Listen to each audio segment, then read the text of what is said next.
तेरे घर के अंदर वायर जल गए होंगे, बाहर रखे हुए टायर जल गए होंगे, छत पे भाभी की साड़ी जल गई होगी, बरामदे में रखी हुई गाड़ी जल गई होगी, कपड़े लत्ते जल गए, छोटे बच्चे के कच्छे जल गए। मुझे बहुत दुख हुआ यार, तेरी बकरी के बच्चे जल गए। सुनिएगा सुनिएगा कि बरामदे में गाड़ी जल गई, छत के ऊपर भाभी की साड़ी जल गई, कपड़े लत्ते जल गए, छोटे बच्चे के कच्छे जल गए।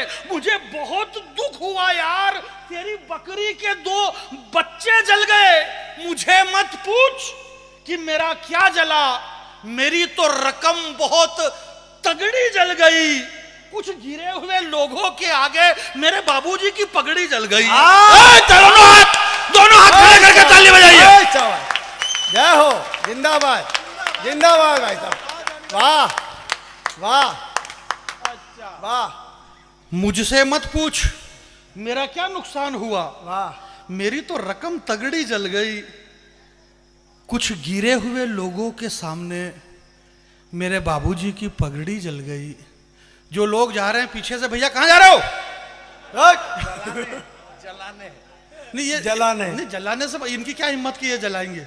हम ऐसा जलाने का काम नहीं करते मेरे भाई, बुझाने जा रहे होंगे। बुझाने का भी काम नहीं करेंगे।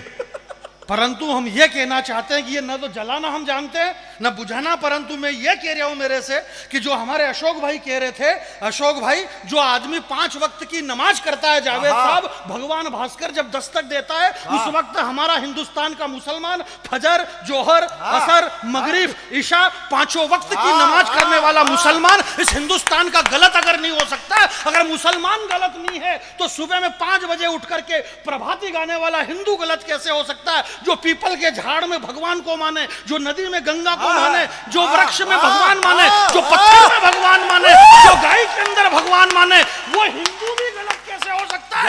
मेरे भाई मैं आपसे यह पूछना चाहता हूं कि जब ये भी बहुत अच्छे हैं, हम भी बहुत अच्छे हैं, तो फिर ये आग लगाने वाले किसके बच्चे हैं? कमाल जानी भाई सब, कमाल, वाह वाह वाह। राजू भैया कमाल, हमारे उप सभापति बुजुर्ग व्यक्ति हमारे बीच में बैठे हुए हैं, और ये इसलिए बैठे हुए हैं कि खड़े कब तक रहेंगे, इसलिए ये बैठे हुए हैं हमारे बीच में। हमारे राजू भैया ने उनका मेरे से परिचय करवाया है, अगर कोई गलत।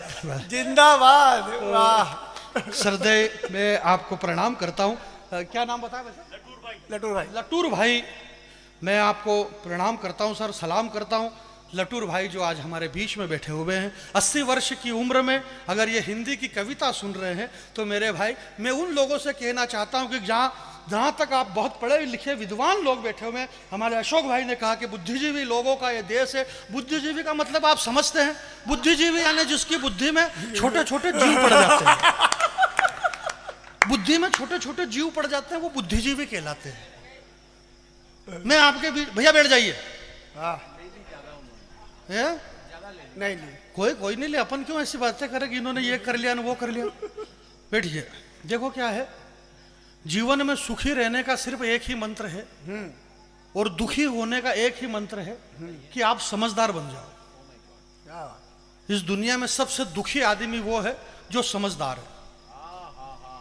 सबसे दुखी आदमी वो है बूंदी के लोगों जो समझदार है। वाह।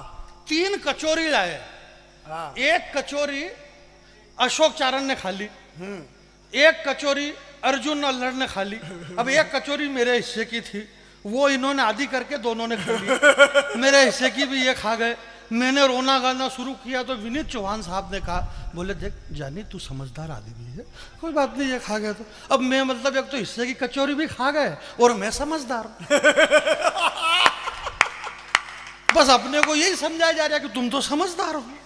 क्या बात है भाई साहब, तुम तो समझदार हो। इसलिए देश में सबसे दुखी आदमी वो है जो समझदार है, सबसे सुखी आदमी वो है जो कुछ भी नहीं समझता। क्या बात है। उसे कोई लेना देना नहीं है कि ये G20 हुआ है, इस G20 के अंदर ये 4000 करोड़ रुपए कहां से आए, इन थाली लोटे बर्तन का क्या होगा, अब ये कहां जा रहे, ये कहां से आ रहे, कोई लेना देना नहीं है उसको। आप कुछ भी मत समझो, बस आप साइलेंट होकर के सुनिएगा। मैं आपके बीच में एक कविता खड़ी करना चाहता हूँ, मेरी इन दिनों की सबसे अच्छी कविता है।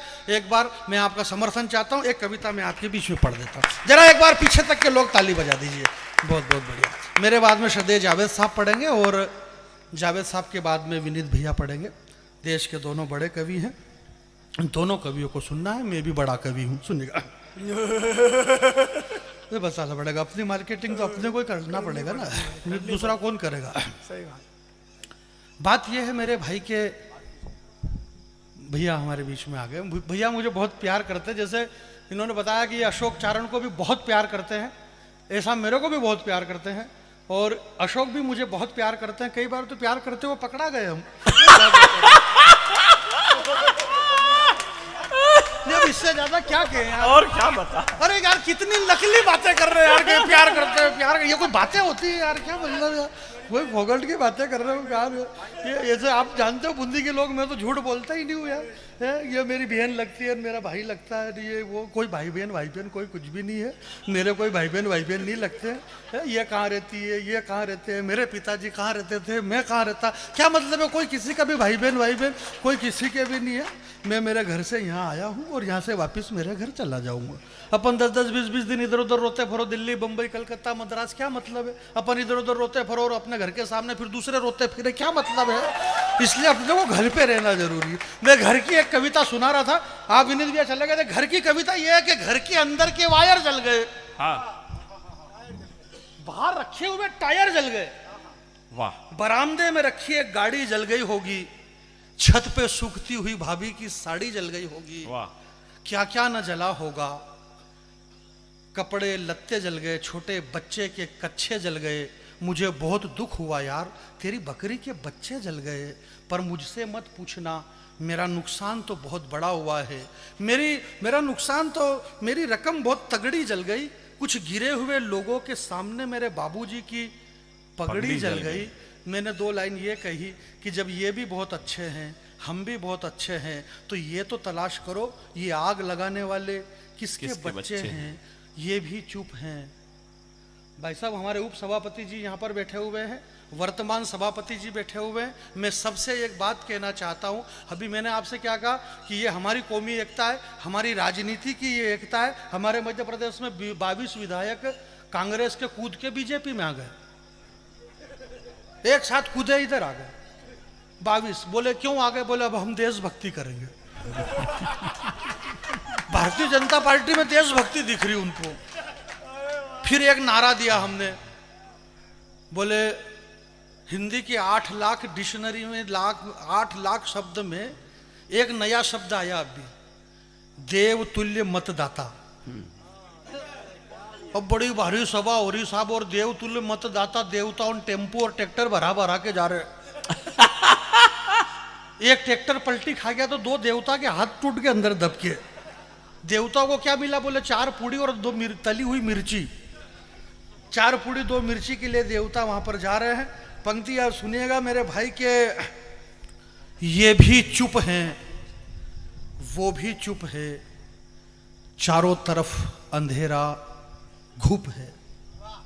बहुत अच्छा राजू भैया, ये भी चुप हैं जी, वो भी चुप है, चारों तरफ अंधेरा घुप है, वाह, रोशनी मंद हो रही है। वाह वाह, कर दूं एकदम मंद क्या? नहीं, आप कहते तो एकदम बंद ही कर दूं इसको मैं। आंखों में चुभ रही है ये रोशनी, ये भी चुप हैं, वो भी चुप है, चारों तरफ अंधेरा घुप है, वाह, रोशनी मंद हो रही है। एक पगडंडी बची थी, बस वो भी बंद हो रही है। हाय हाय हाय हाय हाय। कविता के लोग थे, आपने ताली बजा दी, और अगर आपको समझ में कम आई तो समझ लो कि ये बहुत बड़ी बात थी। वरना तो फिर वही बात है कि अभी हमारे भैया ने कहा कि इस हमारे यहाँ खाने का इतना कंपटीशन है कि जो हम खा सकते हैं वो कोई नहीं खा सकता है।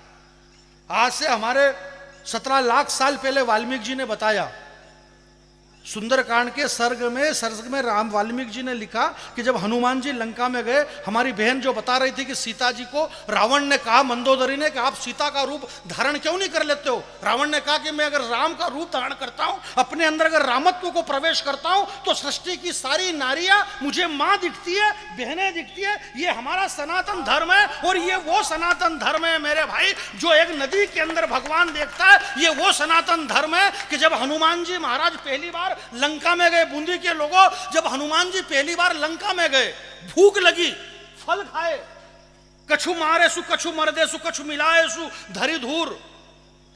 अर्जुन ने कहा, बोला धरी धूर का मतलब क्या होता है? मतलब मैंने कहा इसका बाबड़ा भूत। बोले बाबड़ा भूत का मतलब क्या होता है? बोले गदर फिल्म देखो कितना बुरा मारते हैं। इतना मारा हनुमान जी ने, नाक फांस में बांध करके हनुमान जी को रावण के सामने पेश कर दिया गया। एक कविता आपके चरणों में रखता हूं, सनातन क्या होता है। और जो लोग ये कह रहे हैं कि इसको मिटा देंगे, भाई हम भी नहीं मिटा रहे तो तुम भी मत मिटाओ। किसे मिटाना चाहते हैं मेरे भाई? ये इस जड़े कितनी गहरी जड़े होगी मेरे भाई। हनुमान जी से रावण ने कहा, मोनिका जी बताना दिल्ली के लोगों से कि क्या होता है संस्कृति और सनातन।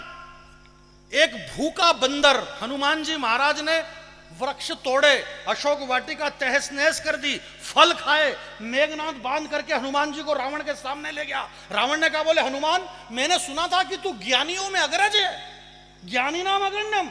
तुम तो कैसे निकले? तुम्हें भूख लगी थी, फल तोड़ करके खा लेना था। ये सारे वृक्ष उखाड़ करके तुमने अशोक वाटिका के फेंके क्यों? वन विभाग वाले तुम पे केस करेंगे, नाराज हो। हनुमान जी ने कहा, बोले यार सही कह रहा, गलती तो अपने से हो गई। देखो रावण, हनुमान जी ने जो बात कही, बोले रावण, मैंने वृक्ष सारे उखाड़ करके फेंके, ये बात तो सही है, परंतु एक बात ध्यान से सुनना, ये हमारा सनातन है, ये हमारी संस्कृति है कि इस धरती के ऊपर, इस अशोक वाटिका में ये जितने वृक्ष खड़े हुए हैं, ये सारे इस धरती के बेटे हैं। और इस अशोक वृक्ष के नीचे बैठी हुई ये वैदेही सीता इस धरती से पैदा हुई है, ये भी इस धरती की बेटी है। ये सारे वृक्ष इस सीता के भाई लगते हैं। और अगर एक बहन अविरल आंसू बहाती है और भाई डीठ बन के खड़े रहे, उन्हें जिंदा रहने का कोई अधिकार नहीं है। सारे वृक्ष, ये हिंदुस्तान का सनातन है हमारे भाई। मैं उन हिंदुस्तान के सनातनी को प्रणाम करता हूं और हिंदुस्तान की उन बेटियों से कहना चाहता हूं, जिन बेटियों के टुकड़े 35 हो गए, 35 टुकड़े इस हिंदुस्तान में इन भारत की बेटियों के हुए, हमें बिल्कुल भी अच्छा नहीं लगा। परंतु 2 लाइन आपके बीच में रखना चाहता हूं कि ये 35 टुकड़े क्यों हुए? हजार हजार टुकड़े हुए होंगे, हजार हजार टुकड़े हुए होंगे,